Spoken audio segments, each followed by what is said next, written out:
तो देखिए जो संघ सरकार है या जो राज्य सरकार है उसमें कार्यपालिका भी शामिल होगी, विधायिका भी शामिल होगी और न्यायपालिका भी शामिल होगी। तो सबसे पहले देखिए आप ये जान लीजिए कि कार्यपालिका में कौन कौन आता है, कौन कौन से पद कार्यपालिका के अंतर्गत आते हैं। तो पहला तो राष्ट्रपति है, दूसरा उपराष्ट्रपति है यानी राज्यसभा का सभापति। जो उपराष्ट्रपति होता है वो राज्यसभा का सभापति ही होता है। प्रधानमंत्री, मंत्रिपरिषद और महान्यायवादी यानी अटॉर्नी जनरल। दूसरा है विधायिका। विधायिका में शामिल होंगे राष्ट्रपति, लोकसभा और राज्यसभा। विधायिका का मतलब है संसद, जो केंद्र की विधायिका होगी उसका मतलब है संसद। तो इसमें शामिल होंगे राष्ट्रपति, लोकसभा और राज्यसभा। फिर आती है न्यायपालिका। तो न्यायपालिका में यहाँ पर आपको सुप्रीम कोर्ट भर पढ़ना पड़ेगा। तो देखिए यहाँ पर हम अलग अलग केंद्र की जो कार्यपालिका है और राज्य की जो कार्यपालिका है उसको नहीं देखेंगे। यहाँ पर हम साथ में देखते जाएंगे। जैसे राज्य की कार्यपालिका होगी तो उसमें राष्ट्रपति की जगह आ जाएंगे राज्यपाल, उपराष्ट्रपति की जगह आ जाएंगे उपराज्यपाल, प्रधानमंत्री की जगह आ जाएंगे मुख्यमंत्री और मंत्रिपरिषद जो है वो राज्य की मंत्रिपरिषद हो जाएगी और ये यहाँ पर केंद्र की मंत्रिपरिषद है। महान्यायवादी यहाँ पर हैं, वहाँ पर महाधिवक्ता हो जाएंगे। जब राज्य की विधायिका की बात आएगी तो यहाँ पर राष्ट्रपति हैं तो वहाँ पर राज्यपाल हो जाएंगे। यहाँ पर लोकसभा है तो वहाँ पर विधानसभा हो जाएगी। यहाँ पर राज्यसभा है तो वहाँ पर विधान परिषद हो जाएगी। और विधान परिषद सभी राज्यों में नहीं होती, ये कुल 6 राज्यों में है। कौन कौन से राज्य हैं ये हम बाद में देखेंगे। तो विधान परिषद, विधानसभा, राज्यपाल, राज्य की जो विधायिका है उसमें हो जाएंगे। न्यायपालिका में यहाँ पर सुप्रीम कोर्ट पढ़ना है और राज्य में जब पढ़ेंगे तो वहाँ पर हाई कोर्ट पढ़ना है। तो ये चीज़ें हम एक ही साथ एक ही स्लाइड के अंदर देख लेंगे और मैं आपको वहाँ पर ट्रिक भी साथ साथ में बताती जाऊँगी, जिससे आपको बड़ी आसानी से केंद्र की कार्यपालिका, राज्य की कार्यपालिका, केंद्र की विधायिका, राज्य की विधायिका और न्यायपालिका यानी सुप्रीम कोर्ट, हाई कोर्ट, इनके ना अनुच्छेद बड़ी अच्छे से याद हो जाएंगे ट्रिक के माध्यम से। तो देखिए यहाँ हम साथ ही साथ में राष्ट्रपति और राज्यपाल को समझ लेंगे। राष्ट्रपति और राज्यपाल के बारे में आप ये तो जानते ही होंगे कि जो राष्ट्रपति होता है वो देश का संवैधानिक प्रमुख होता है और जो राज्यपाल होता है वो राज्य का यानी स्टेट का संवैधानिक प्रमुख होता है। इतनी बात आप जानते होंगे। तो चलिए अब इनसे संबंधित जो महत्वपूर्ण अनुच्छेद हैं उनको एक ही साथ यहाँ पर एक ही स्लाइड में देख लेंगे हम। तो पहला अनुच्छेद है अनुच्छेद 52। इसमें जिक्र किया गया है राष्ट्रपति के पद का। ये बताया गया है कि देश का एक संवैधानिक प्रमुख होगा और वो संवैधानिक प्रमुख राष्ट्रपति होगा। तो अगर आपसे प्रश्न पूछा जाए कि राष्ट्रपति के पद का उल्लेख किस अनुच्छेद में किया गया है तो आप कहेंगे अनुच्छेद 52 में। या आपसे प्रश्न पूछा जाए कि किस अनुच्छेद में ये कहा गया है कि देश का एक संवैधानिक प्रमुख होगा और देश का संवैधानिक प्रमुख राष्ट्रपति होगा, तो आप कहेंगे कि अनुच्छेद 52। अब देखिए जो राज्यपाल का पद है उसका उल्लेख अनुच्छेद 153 में किया गया है।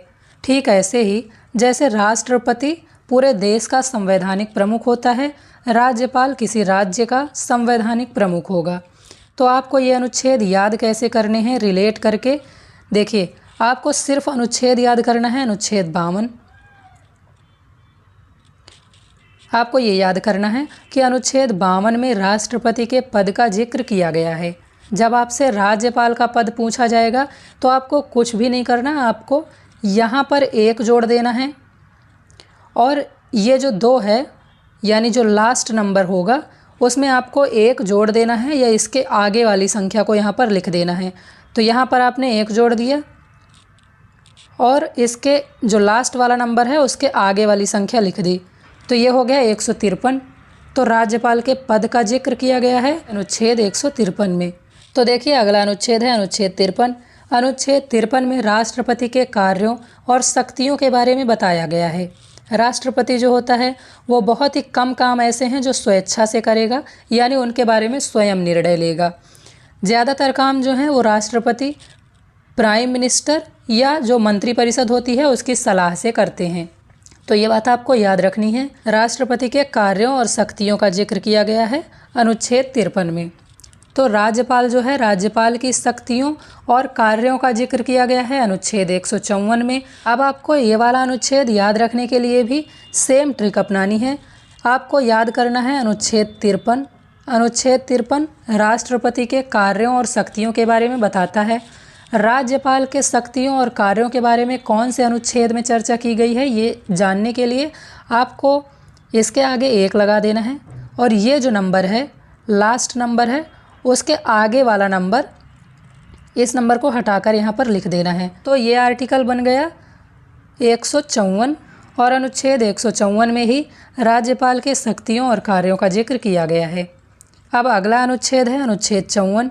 अनुच्छेद 54 में राष्ट्रपति के निर्वाचन की बात की गई है, यानी इसका चुनाव किस तरह से होगा। तो इसके चुनाव में भाग लेंगे लोकसभा के निर्वाचित सदस्य, राज्यसभा के निर्वाचित सदस्य, विधानसभाओं के निर्वाचित सदस्य, जितने भी राज्यों की विधानसभाएं हैं उनके निर्वाचित सदस्य, और 2 यूटीज हैं दिल्ली और पुडुचेरी, इनके भी विधानसभाओं के निर्वाचित सदस्य इसमें भाग लेंगे। तो यहाँ पर आपको याद रखना है कि राष्ट्रपति का जो निर्वाचन है उसका जिक्र किया गया है अनुच्छेद 54 में, और जो राज्यपाल है उसके निर्वाचन का जिक्र किया गया है अनुच्छेद 155 में। फिर से आपको राज्यपाल का जो निर्वाचन है उससे संबंधित जो अनुच्छेद है उसे याद करने के लिए आपको राष्ट्रपति का अनुच्छेद याद कर लेना है। अगर आपने याद कर लिया कि राष्ट्रपति के निर्वाचन का जिक्र अनुच्छेद 54 में किया गया है, तो आपको इसके आगे एक जोड़ देना है और ये जो लास्ट नंबर है इसके आगे वाली संख्या जोड़ देनी है यहाँ पर इसे हटाकर। तो ये अनुच्छेद बन गया 155। और देखिए अनुच्छेद 155 में ही राज्यपाल के निर्वाचन का जिक्र किया गया है। ये 3 अनुच्छेद ऐसे हैं जिनमें से अगर आपने एक के अनुच्छेद याद रख लिए तो आप दूसरे का अनुच्छेद आसानी से निकाल पाएंगे। तो देखिए इसका अगला अनुच्छेद है अनुच्छेद 61। अनुच्छेद 61 में बात की गई है महाभियोग की। महाभियोग क्या है? महाभियोग जो राष्ट्रपति होता है उसे हटाने की प्रक्रिया होती है। तो राष्ट्रपति को हटाने की प्रक्रिया को महाभियोग कहा जाता है। और राष्ट्रपति पर महाभियोग कब चलाया जाएगा? तो जब उस पर संविधान का अतिक्रमण करने का दोष सिद्ध हो जाए, यानी जब वो संविधान का अतिक्रमण करेगा तो उस पर महाभियोग लगाया जा सकता है। तो राष्ट्रपति के महाभियोग की बात की गई है अनुच्छेद 61 में। तो इसके आगे आता है अनुच्छेद 72। अनुच्छेद 72 में क्षमादान की बात की गई है, यानी किसी व्यक्ति को अगर मृत्युदंड मिला है या किसी व्यक्ति को अगर सेना के द्वारा कोई दंड दिया गया है तो उसे राष्ट्रपति क्षमा कर सकता है। तो इस तरह से क्षमादान की जो शक्ति है राष्ट्रपति की, उसका उल्लेख किया गया है आर्टिकल 72 में या अनुच्छेद 72 में। अब देखिए जो राज्यपाल की क्षमादान की शक्ति है इसका उल्लेख किया गया है अनुच्छेद 161 में। अनुच्छेद 161 में बताया गया है कि जो राज्यपाल होगा वो भी क्षमादान दे सकता है, लेकिन वो मृत्युदंड को पूरी तरह से माफ़ नहीं कर सकता है। मृत्युदंड को या सेना द्वारा दिए गए किसी भी दंड को पूरी तरह से माफ़ करने का अधिकार सिर्फ और सिर्फ राष्ट्रपति के पास है। राज्यपाल क्या करेगा? राज्यपाल इस मृत्युदंड को कुछ कम कर सकता है। जैसे किसी व्यक्ति को मृत्युदंड दिया गया है तो राज्यपाल इस मृत्युदंड को कम करके आजीवन कारावास में बदल सकता है, लेकिन वो पूरे मृत्युदंड को माफ़ नहीं कर सकता, उसकी पूरी सज़ा को माफ़ नहीं कर सकता। और जो सेना न्यायालय द्वारा दिया गया दंड है उसे भी राज्यपाल जो है वो माफ़ नहीं कर सकता है। तो आपको ये बातें भी याद रखनी है कि आर्टिकल 161 राज्यपाल की क्षमादान की शक्ति से संबंधित है और राज्यपाल जो है वो मृत्युदंड को कम कर सकता है लेकिन माफ़ नहीं कर सकता है, और सेना न्यायालय द्वारा जो दंड दिया गया है उसे राज्यपाल माफ़ नहीं कर सकता है। फिर आता है आर्टिकल 123 यानी अनुच्छेद 123। तो इसमें अध्यादेश ऑर्डिनेंस की बात की गई है। तो अध्यादेश क्या होता है? मान लीजिए संसद का कोई एक सदन सत्र में नहीं है, या दोनों सदन जो संसद के हैं लोकसभा और राज्यसभा, वो दोनों सदन अभी सत्र में नहीं है, और राष्ट्रपति को ऐसा लगने लगे कि किसी विषय पर कानून बनाना इस समय बहुत ज़्यादा ज़रूरी है, तो वो एक आदेश के माध्यम से उस कानून को बना देगा। लेकिन ये हमेशा के लिए कानून नहीं बन जाएगा। जब संसद के दोनों सदन सत्र में आएंगे तो संसद के दोनों सदनों के सत्र जब से शुरू होंगे उसके 6 सप्ताह के अंदर जो ये अध्यादेश है उसको दोनों सदनों से पास करवाना पड़ेगा, और अगर दोनों सदन इस अध्यादेश को पारित कर देते हैं तो फिर ये जो स्थायी कानून होता है वो बन जाएगा। ठीक है। अब देखिए अनुच्छेद 143। अनुच्छेद 143 में कहा गया है कि राष्ट्रपति सर्वोच्च न्यायालय से परामर्श ले सकता है, लेकिन सर्वोच्च न्यायालय जो परामर्श देगा उसे मानने के लिए ये बाध्य नहीं है। राष्ट्रपति चाहे तो उस सलाह को मान भी सकता है और चाहे तो नकार भी सकता है। फिर आर्टिकल 213 में यहाँ आर्टिकल 213 में बात की गई है राज्यपाल की अध्यादेश शक्ति के बारे में, यानी राज्यपाल भी जो राज्य सूची के विषय हैं उनमें अध्यादेश जारी कर सकता है, बिल्कुल वैसे जैसे राष्ट्रपति संघ सूची के विषयों पर अध्यादेश जारी कर सकता था।